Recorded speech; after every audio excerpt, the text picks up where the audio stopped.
আমার স্ত্রীর এজমার সমস্যা আছে, রাতে ফরজ গোসলের সময় তার খুবই সমস্যা হয়, এমনকি গরম পানি দিয়ে গোসল করলেও সাথে সাথে ঠান্ডা লেগে খুবই সমস্যা দেখা দেয়। এক্ষেত্রে ফরজ গোসলের সময় মাথা না ভিজিয়ে পুরো শরীর ভালোভাবে ধুয়ে ফেললে কি গোসল হবে? সংসারে শান্তি বজায় রাখার জন্য স্বামীর সাথে যদি দুই একটি মিথ্যা বলি তাতে কি গুনাহ হবে? ভাত খাওয়ার সময় নাকি সালাম দেওয়া যায় না, রঙিন বোরকা পড়লে গুনাহ হবে কিনা? ফরজ গোসল রাতে না করে ফজর নামাজের আগে ফরজ গোসল করে নামাজ পড়লে নামাজ হবে কিনা? আর রাতে উযু করে পবিত্র হয়ে ঘুমালে গুনাহ হবে কিনা? নামাজে হাঁচি দিলে কি নামাজ হবে? আমার কাছে ব্যাংকের সুদের কিছু টাকা আছে, এখন এই টাকা আমি কি করতে পারি? উযু করার সময় আমরা আমাদের শরীরে যে অংশগুলো ধৌত করি সেই অংশগুলো 3 বার অধিক ধৌত করা যাবে কিনা? আমার কাছে একজন মানুষ টাকা পেত, সে মারা গেছে, এখন আমার করণীয় কি? অনেকে আছে যারা স্ত্রীর সাথে মনোমালিন্য হলে বলে তোমাকে রাখবো না বা রাখতে চাই না, এরকম কথা কি স্ত্রী তালাক হবে? সৌন্দর্যের জন্য যদি নখ রাখি তাহলে কি নামাজ হবে? চলুন এরপরে আপনাদের প্রশ্নোত্তরের যে আলোকিত প্রোগ্রাম আমরা সেখানে প্রবেশ করি। অবৈধ লোক আপনি লিখেছেন, আমার কাছে একজন মানুষ টাকা পেত, সে মারা গেছে, এখন আমার করণীয় কি? আপনি তার পরিবারের কাছে, তার বংশধরদের কাছে টাকা পৌঁছে দিবেন, তাদেরকে যদি পাওয়া না যায় তাহলে তার তরফ থেকে গরিবদেরকে দান করে দিবেন, সব যেটা তিনি পান সে আশায়।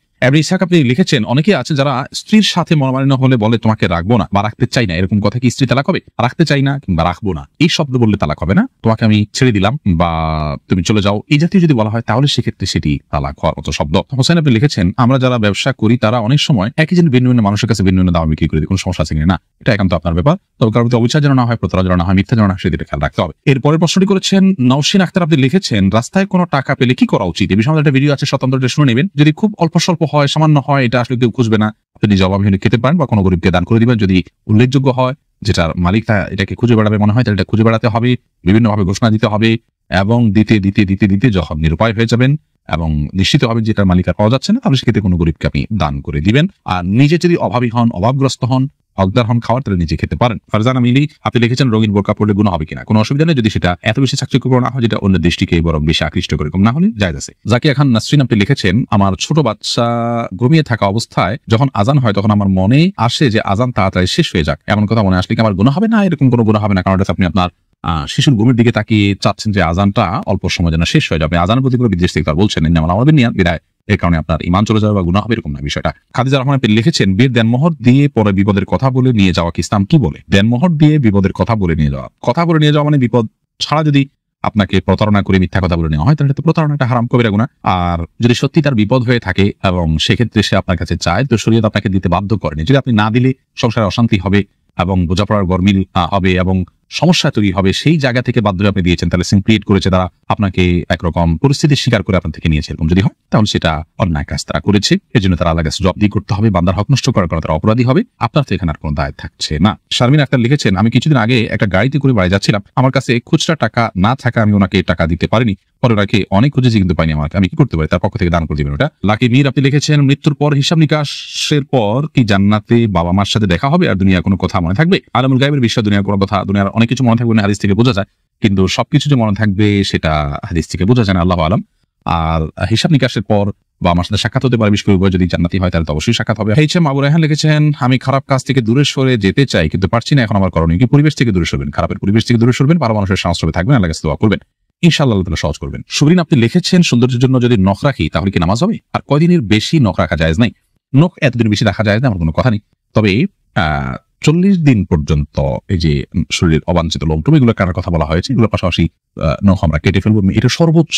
কিন্তু খুব বড় হয়ে গেলে সেখানে পেছনে তলাতে পানি পৌঁছানো কঠিন হয়, ময়লা জমে যায়, অস্বাস্থ্যকর হয়, সেজন্য এটা খুব দীর্ঘ সময় পর্যন্ত অপেক্ষা করা উচিত নয়। সৌন্দর্যের জন্য আপনি নখ যদি রাখেন নামাজ হয়ে যাবে, কোনো অসুবিধা নেই, আপনি উযু ঠিক মতো করলে পানি পৌঁছালে চলবে ইনশাআল্লাহ। তবে তার উপরে যদি আপনি নেল পালিশ ইত্যাদি ব্যবহার করেন সেটা আপনার উযু না হবে না তার ফলে, এবং তারপরে নামাজও হবে না। আর যদি এমন হয় যে একেবারে বড় বড় নখ রাখেন, যেগুলো সাধারণত অমুসলিম এবং পাপিষ্ঠা নারীরা রাখেন বা পুরুষরা রাখেন, তাদের সাথে সাদৃশ্য যদি রাখেন, তাদের স্টাইল যদি ধারণ করেন, তাহলে সেটা ভিন্ন কারণে নিষিদ্ধ হবে। মৌলিকভাবে নখ বড় হলে যে নামাজ হবে না ব্যাপারটি কিন্তু সেরকম নয়। হোসাইন নিবির আপনি লিখেছেন, ভাত খাওয়ার সময় নাকি সালাম দেওয়া যায় না? না, এটা আমাদের সমাজের প্রচলিত কথা, সালাম দেওয়া যেতে পারে, এতে কোনো অসুবিধা নেই। আপনি যাকে সালাম দিচ্ছেন তিনি যদি খেতে বসেন এবং আপনার লোকমা মুখে নিচ্ছেন বা এমন টাইমে আপনি সালাম দেন, তখন তিনি ক্ষতিগ্রস্ত হতে পারেন বা কষ্ট হতে পারে, এরকম সময় সালাম দিবেন না। আদারওয়াইজ খাওয়ার সময় সালাম দেওয়ার এতে কোনো অসুবিধা নেই। রেহমা আক্তার লিখেছেন, নামাজে হাঁচি দিলে কি নামাজ হবে? হয়ে যাবে, কোনো অসুবিধা নেই, হাঁচি তো আর মানুষের ইচ্ছায় হয় না, নামাজ হয়ে যাবে। তারপরে সাইম ইসলাম সাইম লিখেছেন, আমি অনেক কথা বলি, কিভাবে কম কথা বলবো? কথা কম কিভাবে বলবেন? যারা কম কথা বলা এরকম মানুষের সাথে থাকবেন এবং নিজের উপর নিজে বিভিন্ন জরিমানা আরোপ করবেন যে অমুক জায়গাতে অতিরিক্ত কথা হয়ে গেলে আমি এতবার তাসবিহ পাঠ করবো বা এত মিনিট কথা বলবো না, এরকম বিভিন্ন রকমের শাস্তি নিজের উপর নিজে আরোপ করবেন, ইনশাআল্লাহ অভ্যাস পরিবর্তন করা যেতে পারে।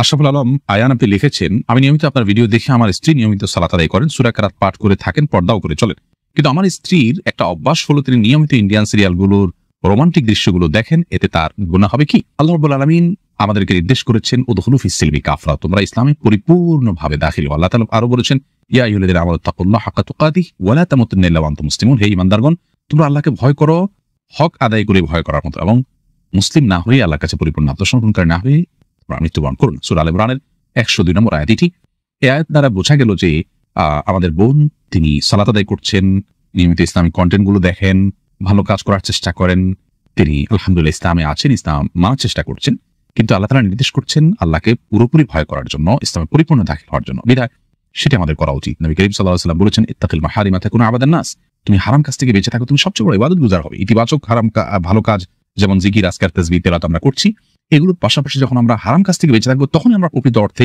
এবং সবচেয়ে বড় আবেদন হতে পারবো আল্লাহ রাব্বুল আলামিনের কাছে। আমাদের সে বোনকে আমরা এই লাইভের মাধ্যমে আবেদন জানাচ্ছি যে সমস্ত ফিল্মের আপনার ক্লিপগুলো দেখে থাকেন, রোমান্টিক কোনো দৃশ্য দেখে থাকেন, সেগুলো দেখা আমাদের জন্য হারাম, এবং সেগুলোতে মিউজিক্যাল ইনস্ট্রুমেন্টের ব্যবহার ছাড়াও আপনার এমন দৃশ্যগুলো থাকে যেগুলো পুরুষ নারী কারোর জন্য দেখা জায়েজ থাকে না, যার কারণে আপনার এগুলো দেখা থেকে আমাদের বিরত থাকা উচিত। আমরা অনেকে এগুলোকে হারাম মনে করি না, অপরাধ মনে করি না। আল্লাহ তাআলা তৌফিক দান করুন আমাদেরকে বেঁচে থাকার সকল হারাম থেকে এবং সকল গুনাহের কাছ থেকে। এমনি তামিম আপনি লিখেছেন ওযু করার সময় আমরা আমাদের শরীরে যে অংশগুলো ধৌত করি সেই অংশগুলো 3 বার অধিক ধৌত করা যাবে কিনা? না, 3 বার অধিক ধৌত করাটা হলো পানির অপচয় করা এবং সময়ের অপচয় করা। শয়তানের সময় আমাদের মধ্যে ওয়াসওয়াসা ঢুকায় দেয়, সূচিবায়ু তৈরি করে, যার কারণে আমরা অনেকে মনে করি শুকনা থাকলো কিনা। ভালো করে ডলে 3 বার ধুলে এরপর আর শুকনা থাকবে না, এটা নিয়ে আর আমাদের দুশ্চিন্তা করার কোনো প্রয়োজন নাই এবং অতিরিক্ত পানি অপচয় করা উচিত নয়। নাফিস কিবরি আপনি লিখেছেন আমার কাছে ব্যাংকের সুদের কিছু টাকা আছে, এখন এই টাকা আমি কি করতে পারি? যদি সুদের টাকা চলে আসে তাহলে সেক্ষেত্রে আপনি এটা গরিব দুঃখীদেরকে দান করে দিবেন এবং সওয়াবের আশা করবেন না। সীমা আপনি লিখেছেন সংসারে শান্তি বজায় রাখার জন্য স্বামীর সাথে যদি 2-1টি মিথ্যা বলি তাতে কি গুনাহ হবে? শান্তি বজায় রাখার জন্য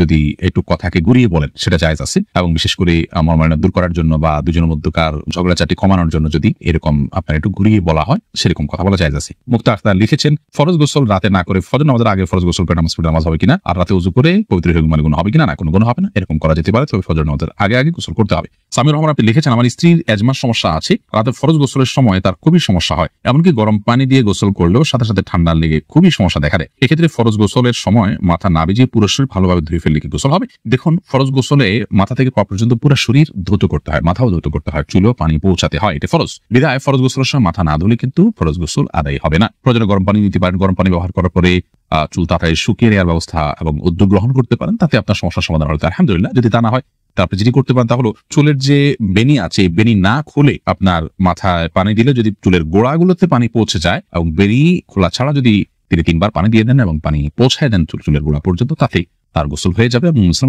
তার বিখ্যাত সে হাদিস এক্ষেত্রে আমাদের সামনে রয়েছে, নবী করিম সাল্লাল্লাহু আলাইহি ওয়াসাল্লাম অনুমোদন দিয়েছেন, এটুকু তিনি করতে পারেন। যদি এটুকু করলেও তার না হয় তাহলে সেক্ষেত্রে ফরজ গোসল যেন রাতে না হয় সেদিকটা খেয়াল করবে, যদি রাতের অসুবিধা হয়। কিন্তু আমরা ঠুনকো অজুহাতেই আপনার বলবো যে না তায়াম্মুম করে ফেলবো, এটা উচিত নয়। একবারে নিরুপায় হয়ে গেছেন, ফরজ হয়ে গেছে, এখন গরম পানি করার কোনো ব্যবস্থা নাই, ঠান্ডা পানি দিয়ে করলে চরম বিপদ হতে পারে, তাহলে সেক্ষেত্রে তায়াম্মুম করতে পারেন। এটা নিরুপায় হলে তখন তার